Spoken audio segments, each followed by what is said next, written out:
Hello everyone, welcome to Encourage India IAS.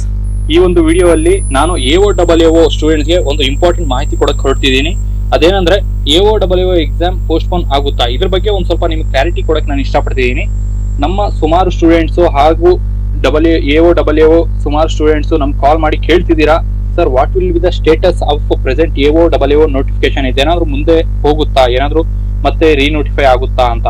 ಈ ಒಂದು concept ನಿಮ್ಗೆ ಏನಕ್ಕೆ ಒಂದೆರಡು ದಿವಸದಿಂದ ನಿಮ್ಮ ತಲೆಯಲ್ಲಿ ಬರ್ತಿದೆ ಅಂತ ಹೇಳಿದ್ರೆ, ನಿಮ್ಗೆ ಎಲ್ರಿಗೂ ಗೊತ್ತಿದ್ದ ಹಂಗೆ ಇವಾಗ 24ನೇ ತಾರೀಕು ಏಪ್ರಿಲ್ 24ನೇ ತಾರೀಕು ಒಂದು ಸಚಿವ ಸಂಪುಟ ನಡೆಯುತ್ತೆ.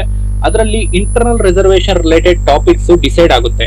ಅದು ಏನಪ್ಪಾ ಅಂತ ಹೇಳಿದ್ರೆ, ನಮ್ಗೆಲ್ರಿಗೂ ಗೊತ್ತಿರುವ ಹಾಗೆ ಏನ್ ಇಂಟರ್ನಲ್ ರಿಸರ್ವೇಶನ್ ನ 17% ಏನ್ ಈ 17% ಇಶ್ಯೂ ಇತ್ತು, ಇದು ಕರ್ನಾಟಕ ಹೈಕೋರ್ಟ್ ಅಲ್ಲಿ ಇದೊಂದು ಇಶ್ಯೂ ನಡೀತಿದೆ. ಓಕೆ, ಸೊ ಅದ್ರ ತಕ್ಕಂತೆ ಇವಾಗ ಗೌರ್ಮೆಂಟ್ ಆಫ್ ಕರ್ನಾಟಕ ಏನ್ ಡಿಸೈಡ್ ಮಾಡಿದೆ ಅಂತ ಹೇಳಿದ್ರೆ, internal reservation they are not going with the 17%, but they had decided to go with 15%. So ಇದ್ರ ಬಗ್ಗೆ ನಾವು ಮಾಹಿತಿ ಒಂದ್ ಸ್ವಲ್ಪ ನೋಡ್ಕೊಂಡು ಮತ್ತೆ ನಿಮ್ಮ AOAO ಎಕ್ಸಾಮ್ ಮುಂದೆ ಹೋಗುತ್ತಾ ಇಲ್ವಾ ಅದ್ರ ಬಗ್ಗೆ ಒಂದ್ ಸ್ವಲ್ಪ ಮಾಹಿತಿ ಕೊಡಕ್ ನಾನು ಇಷ್ಟಪಡ್ತೀನಿ. ಸೊ ಇಲ್ಲಿ ನೋಡಿ, ನಮ್ಗೆ ಗೊತ್ತಿರುವ ಪ್ರಕಾರ ಇವಾಗ ಏನು ಏಪ್ರಿಲ್ 24ನೇ ತಾರೀಕು ಸಚಿವ ಸಂಪುಟದಲ್ಲಿ ಏನೇನು ಡಿಸಿಷನ್ ಆಗಿದೆ ಅಂತ ಹೇಳಿದ್ರೆ, ನಿಮಗೆ ಏನು ಇಂಟರ್ನಲ್ ರಿಸರ್ವೇಶನ್ ಫ್ರಮ್ 17% ಅದನ್ನ ಇಳಿಸಿ 15% ಮಾಡೋದಕ್ಕೆ ಹೊರಟಿದ್ದಾರೆ ಗೌರ್ಮೆಂಟ್ ಆಫ್ ಕರ್ನಾಟಕ. ಸೊ ಈ 17% is left to the high court of Karnataka. High court ಏನ್ ಡಿಸೈಡ್ ಆಗುತ್ತೋ ಅದರ ತಕ್ಕಂತೆ ಗೌರ್ಮೆಂಟ್ ಆಫ್ ಕರ್ನಾಟಕ ಡಿಸಿಷನ್ ತಗೊಳುತ್ತೆ. ಇವಾಗ ಈ 15% ಅಲ್ಲಿ ಏನು ನಿಮಗೆ SC ಬಲಗೈ ಕಮ್ಯುನಿಟಿಗೆ 5.25% ರಿಸರ್ವೇಶನ್ ಕೊಡೋದಕ್ಕೆ ರಾಜ್ಯ ಸರ್ಕಾರ ಮುಂದಾಗಿದೆ. ಮತ್ತೆ SC ಎಡಗೈ ಸಮುದಾಯಕ್ಕೆ 5.25% ರಿಸರ್ವೇಶನ್ ಕೊಡೋದಕ್ಕೆ ರಾಜ್ಯ ಸರ್ಕಾರ ಮುಂದಾಗಿದೆ. ಮತ್ತೆ ನಿಮ್ಗೆ ಸ್ಪೃಶ್ಯ ಈ ಸಮುದಾಯಕ್ಕೆ ಸುಮಾರು 4.5% ಅಷ್ಟೊಂದು ರಿಸರ್ವೇಶನ್ ಕೊಡೋದಿಕ್ಕೆ ರಾಜ್ಯ ಸರ್ಕಾರ ಮುಂದಾಗಿದೆ. ಸೊ ಇದೆಲ್ಲ ಮಾಡೋದಿಕ್ಕೆ ನಮ್ಮ CM ಸಾಹೇಬರು, ನಮ್ಮ CS ಆಗಿರುವ ಶಾಲಿನಿ ರಜನೀಶ್ ಮೇಡಮ್ ಅವರ ನೇತೃತ್ವದಲ್ಲಿ ಒಂದು ಟೆಕ್ನಿಕಲ್ ಟೀಮ್ ಸೆಟಪ್ ಮಾಡಿ ಇದಕ್ಕೆ ಒಂದು ಇಮಿಡಿಯೇಟ್ ಸೊಲ್ಯೂಷನ್ ಅನ್ನ ಫೈಂಡ್ ಔಟ್ ಮಾಡಿದ್ದಕ್ಕೆ ಒಂದು ವೀಕ್ ಅಷ್ಟೊಂದು ಟೈಮ್ ಕೊಟ್ಟಿದ್ರು. So the dead line was April 24 ಅಷ್ಟೊಂದು ಡೆಡ್ ಲೈನ್ ಕೊಟ್ಟಿದ್ರು. ಸೊ ಏಪ್ರಿಲ್ 24ನೇ ತಾರೀಕು ಇಷ್ಟೊಂದೆಲ್ಲ ಡಿಸಿಷನ್ಸ್ ಆಗಿದೆ. ಸೊ ಇವಾಗ ಇದರ ರೋಲ್ ಏನು, AOAO ನೋಟಿಫಿಕೇಶನ್ ಮೇಲೆ ಏನ್ ರೋಲ್ ಪ್ಲೇ ಆಗುತ್ತೆ ಅಂತ ಹೇಳಿದ್ರೆ, AOAO ನೋಟಿಫಿಕೇಶನ್ ಆಗಿರೋದು 17% ಇಂಟರ್ನಲ್ ರಿಸರ್ವೇಶನ್ ಬೇಸಿಸ್ ಮೇಲೆ. ಸೊ ಇವಾಗ ಏನು ನಮ್ಮ ವಿಧಾನಸೌಧದಲ್ಲಿ ಕ್ಯಾಬಿನೆಟ್ ಮೀಟಿಂಗ್ ಅಲ್ಲಿ ಏನ್ ಡಿಸಿಷನ್ ಆಗಿದೆ ಅಂತ ಹೇಳಿದ್ರೆ, ಫೆಬ್ರವರಿ 27 ಈ ಒಂದು ಡೇಟ್ ನೆನಪಲ್ಲಿ ಇಟ್ಕೊಳ್ಳಿ. ಇದರ ನಂತರ ಯಾವ್ದೆಲ್ಲ ನೋಟಿಫಿಕೇಶನ್ಸ್ ಆಗಿದಾವೆ ಅದನ್ನ ಇಂಟರ್ನಲ್ ರಿಸರ್ವೇಶನ್ ಆಫ್ 15% ಗೆ ಒಳಗಂಟಂತೆ ರೀನೋಟಿಫಿಕೇಶನ್ ಮಾಡಿ ಅಂತ ರಾಜ್ಯ ಸರ್ಕಾರ ಡಿಸಿಷನ್ ತಗೊಂಡಿದೆ. ಅದನ್ನ ನಾವು ಒಂದು ನ್ಯೂಸ್ ಆರ್ಟಿಕಲ್ ಮುಖಾಂತರ ನೋಡೋಣ. ನೋಡಿ, ಒಳ ಮೀಸಲಾತಿ ತೀರ್ಮಾನವನ್ನು ಅನುಷ್ಠಾನಗೊಳಿಸಲು 400 ಬಿಂದುಗಳ ವರ್ತುಲಗಳನ್ನು ಅನುಪಾಲಿಸಲು ತೀರ್ಮಾನ ರಾಜ್ಯ ಸರ್ಕಾರ ತಗೊಂಡಿದೆ. ಸೊ ಅದಕ್ಕೆ ತಕ್ಕಂತೆ ಚಾಲ್ತಿಯಲ್ಲಿರುವ, ಸೊ ಪ್ರೆಸೆಂಟ್ಲಿ ಆಕ್ಟಿವ್ ಇರುವ ನೋಟಿಫಿಕೇಶನ್ಸ್ ಆದಲ್ಲಿ ಚಾಲ್ತಿಯಲ್ಲಿರುವ ನೇಮಕ ಪ್ರಕ್ರಿಯೆ ಅಥವಾ 2026 ಫೆಬ್ರವರಿ 27ರ ನಂತರ ಒಳ ಮೀಸಲಾತಿ ಅಳವಡಿಸದೆ, ಸೊ ಈ 15% ಇಂಟರ್ನಲ್ ರಿಸರ್ವೇಶನ್ ಅಳವಡಿಸದೆ ಹೊರಡಿಸಿರುವ ಎಲ್ಲಾ ನೇಮಕಾತಿಗಳ ಅಧಿಸೂಚನೆಗಳನ್ನು ಹಿಂಪಡೆದು, so they should have to take this notification back and renotify, ಪರಿಷ್ಕೃತ ಅಧಿಸೂಚನೆಗಳನ್ನು ಹೊರಡಿಸಬೇಕಾಗಿ ಈ ಪ್ರಕ್ರಿಯೆ ಮಾಡಬೇಕು ಎಂದು ರಾಜ್ಯ ಸರ್ಕಾರ ಒಂದು ಇನ್ಫಾರ್ಮೇಶನ್ ಕೊಟ್ಟಿದೆ.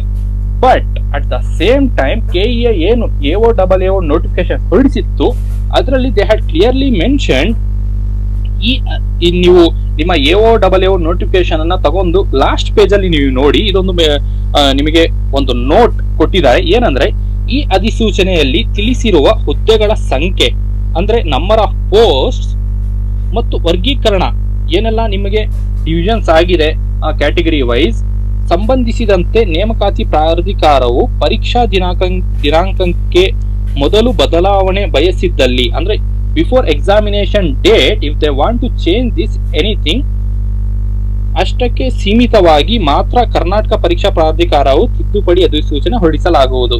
So before examination date if they want to change any kind of roster or something, ಅದಕ್ಕೆ ತಕ್ಕಂತೆ ಒಂದು ತಿದ್ದುಪಡಿ ಅಧಿಸೂಚನೆ ಅಂದ್ರೆ ರೀನೋಟಿಫಿಕೇಶನ್ ಕೆಇಎ ಮಾಡುತ್ತೆ ಅಂತ ಇಲ್ಲಿ ಕ್ಲಿಯರ್ಲಿ ಮೆನ್ಷನ್ ಮಾಡಿದ್ದಾರೆ. ಸೊ ಇದೆಲ್ಲ ನೋಡ್ತಿದ್ದಂಗೆ ನನ್ನ ಅನಿಸಿಕೆ ಏನಂತ ಹೇಳಿದ್ರೆ, ಸೊ ಇವಾಗ ನಿಮಗೆ 15% ರಿಸರ್ವೇಶನ್ ತಕ್ಕಂತೆ ಒಂದು ನೋಟಿಫಿಕೇಶನ್ ಕೆಇಎ ಮಾಡೋ ಹಾಗಿಲ್ಲ. ಇದೊಂದು ರೋಸ್ಟರ್ ಪ್ರಿಪರೇಷನ್ ಯಾವ ಲೆವೆಲ್ ಅಲ್ಲಿ ಆಗ್ಬೇಕು ಅಂತ ಹೇಳಿದ್ರೆ, ನಿಮಗೆ ಸೋಷಿಯಲ್ ವೆಲ್ಫೇರ್ ಡಿಪಾರ್ಟ್ಮೆಂಟ್ ಇಂದ ಕೊಡಬೇಕು, ಮತ್ತೆ DPR ಡಿಪಾರ್ಟ್ಮೆಂಟ್ ಇನ್ವಾಲ್ವ್ ಆಗುತ್ತೆ. ಸೊ ಇದೆಲ್ಲ DPR ಇವೆಲ್ಲ ರೆಕ್ರೂಟ್ಮೆಂಟ್ ಬಾಡಿ ಆಗಿರೋದ್ರಿಂದ social welfare department internal reservation ಅಲ್ಲಿ ಮೇಜರ್ ರೋಲ್ ಪ್ಲೇ ಮಾಡೋದ್ರಿಂದ ಇವರ ಕಡೆಯಿಂದ ಒಂದು ರೋಸ್ಟರ್ ರೆಡಿ ಆಗಿ ಮತ್ತೆ ಕೆಇಎಗೆ ತಲುಪಿಸಿದ ಮೇಲೆ ಇದೊಂದು ನಿಮಗೆ ರೀನೋಟಿಫಿಕೇಶನ್ ಆಗೋ ಸಾಧ್ಯತೆಗಳಿದಾವೆ. So finally coming to the conclusion, what will happen in coming days for AO notification. ಇದನ್ನ ನೋಡ್ತಿದ್ದಂಗೆ ನನ್ನ ಅನಿಸಿಕೆ ಏನು ಅಂತ ಹೇಳಿದ್ರೆ, ಸೊ ಗೌರ್ಮೆಂಟ್ ಏನ್ ಹೇಳಿದೆ, ರೀನೋಟಿಫಿಕೇಶನ್ ಮಾಡಿ 27ರ ನಂತರ ಯಾವ್ದೆಲ್ಲ ನೋಟಿಫಿಕೇಶನ್ ಆಗಿದಾವೆ ಅದನ್ನ 15% ಇಂಟರ್ನಲ್ ರಿಸರ್ವೇಶನ್ ಇನ್ಕ್ಲೂಡ್ ಮಾಡ್ಕೊಂಡು ಅಂತ ಗೌರ್ಮೆಂಟ್ ಹೇಳಿದೆ. ಸೊ ಇಲ್ಲಿ ಕೆಇಎ ಸಹ ಅದೇ ಪಾಯಿಂಟ್ ಅನ್ನ ಮೆನ್ಷನ್ ಮಾಡಿದ್ದಾರೆ. If they want to change any kind of number of post ಆಗಿರ್ಬೋದು, ರೋಸ್ಟರ್ ಸಿಸ್ಟಮ್ ಆಗಿರ್ಬೋದು, they can do it before the date of notification ಅಂತ. ಸೊ ಇದನ್ನೆಲ್ಲ ನೋಡ್ತಿದ್ದಂಗೆ ಎಕ್ಸಾಮ್ ಪೋಸ್ಟ್ಪೋನ್ ಆಗೋ ಸಾಧ್ಯತೆಗಳು ಇದಾವೆ.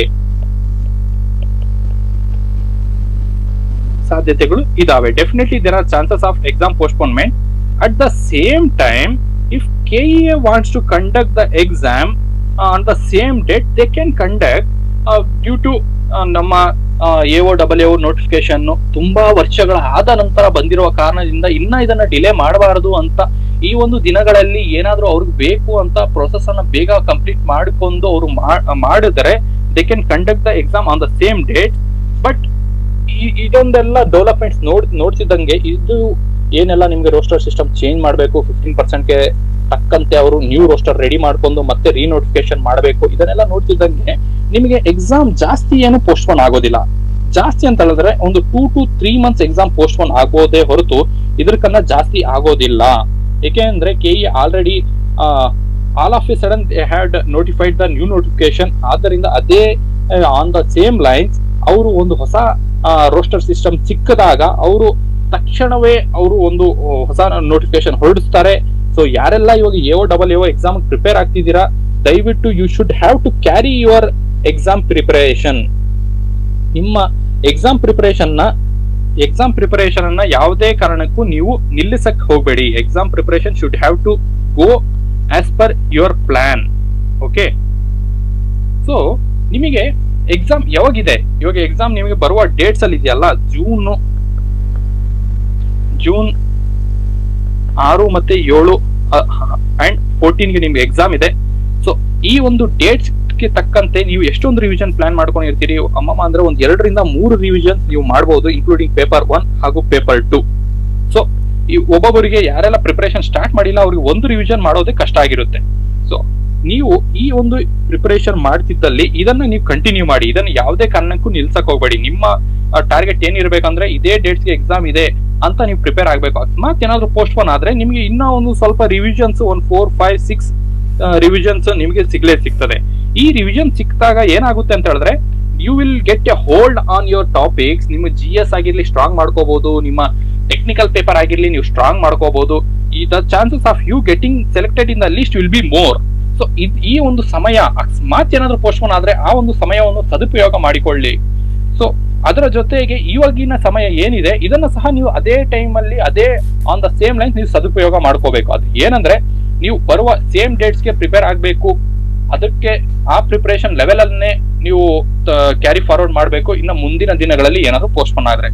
ಸೊ ಗೈಸ್, ನಿಮ್ಗೆ ನಾನು ಹೇಳಿರೋದು ಒಂದು ಕಂಪ್ಲೀಟ್ ಒಂದು ಓವರ್ ಆಲ್ ಪಿಕ್ಚರ್ ನಾನು ಹೇಳಿದ್ದೀನಿ. ಸೊ ಪೋಸ್ಟ್ಪೋನ್ ಆದ್ರೂ ಆಗ್ಬಹುದು, ಇಲ್ಲ ಅಂದ್ರೂ ಇಲ್ಲ. ಸೊ ನೀವು ಪೋಸ್ಟ್ಪೋನ್ ಆದ್ರೂ ನೀವು ಎಕ್ಸಾಮ್ಗೆ ಪ್ರಿಪರೇಷನ್ ನೀವು ಅದೇ ಒಂದು ಫಾರ್ಮ್ ಅಲ್ಲಿ ಮಾಡಬೇಕು. ಅಕಸ್ಮಾತ್ ಪೋಸ್ಟ್ಪೋನ್ ಆಗಿಲ್ಲ ಅಂತ ಹೇಳಿದ್ರು ನೀವು ಅದೇ ಫಾರ್ಮ್ ಅಲ್ಲಿ ಪ್ರಿಪರೇಷನ್ ಮಾಡಬೇಕು. ಸೊ ಓವರ್ ಆಲ್ ನಿಮ್ಮ preparation is the only thing which is not getting changed. Okay, ಇದನ್ನೆಲ್ಲ ಹೇಳ್ತಾ ನಾನು ಈ ವಿಡಿಯೋ ಮುಗಿಸ್ತಿದ್ದೀನಿ. ಅದರ ಜೊತೆಗೆ ಈ ಎನ್ಕರೇಜ್ ಇಂಡಿಯಾ ಕಡೆಯಿಂದ ಒಂದು ಕ್ರಾಶ್ ಕೋರ್ಸ್ ಮಾಡ್ತಿದೀವಿ. ಯಾರೆಲ್ಲ ಇಂಟ್ರೆಸ್ಟೆಡ್ ಕ್ಯಾಂಡಿಡೇಟ್ ಇದ್ದೀರಾ, ನಿಮ್ಮ GS ಅನ್ನ ಓನ್ಲಿ ಒಂದು 25 ಡೇಸ್ ಅಲ್ಲಿ ನೀವು ಕವರ್ ಮಾಡಕ್ಕೆ ಇಷ್ಟಪಡ್ತಿದ್ದೀರಿ, ನೀವು ಇನ್ನ GS ಅನ್ನ ತುಂಬಾ ವೀಕ್ ಇದ್ದೀರಿ, ಅಥವಾ ನಿಮ್ಗೆ GS ತುಂಬಾ ವ್ಯಾಸ್ಟ್ ಇದೆ ಕವರ್ ಮಾಡಕ್ ಆಗ್ತಿಲ್ಲ ಅಂತ ಹೇಳಿದ್ರೆ ಈ ಕೋರ್ಸ್ ಅನ್ನ ಜಾಯ್ನ್ ಆಗ್ಬೋದು. ಬರೀ 25 ಡೇಸ್ ಅಲ್ಲಿ ನಾವು ಇಡೀ GS ಅನ್ನೇ ಕವರ್ ಮಾಡ್ಕೊಡ್ತೀವಿ. ನೆಕ್ಸ್ಟ್ ಅದ್ರ ಜೊತೆಗೆ ನಮ್ದು ಒಂದು ಕಂಪ್ಲೀಟ್ ಕ್ರಾಶ್ ಕೋರ್ಸ್ ನಡೀತಿದೆ. ಅದರಲ್ಲಿ ನಾವ್ ಏನ್ ಮಾಡ್ತೀವಿ ಅಂತ ಹೇಳಿದ್ರೆ ನಿಮ್ಮ ಟೆಕ್ನಿಕಲ್ ಪೇಪರ್ಗೆ ನಾವು ಮೆಟೀರಿಯಲ್ ಕೊಟ್ಟು ನಿಮ್ಗೆ ಒಂದು ಕಂಪ್ರಹೆನ್ಸಿವ್ ಟೆಸ್ಟ್ ಸೀರೀಸ್ ಕೊಟ್ಟು ನಾವು ನಿಮ್ಗೆ ಪ್ರಿಪರೇಷನ್ ಮಾಡಿಸ್ತೀವಿ.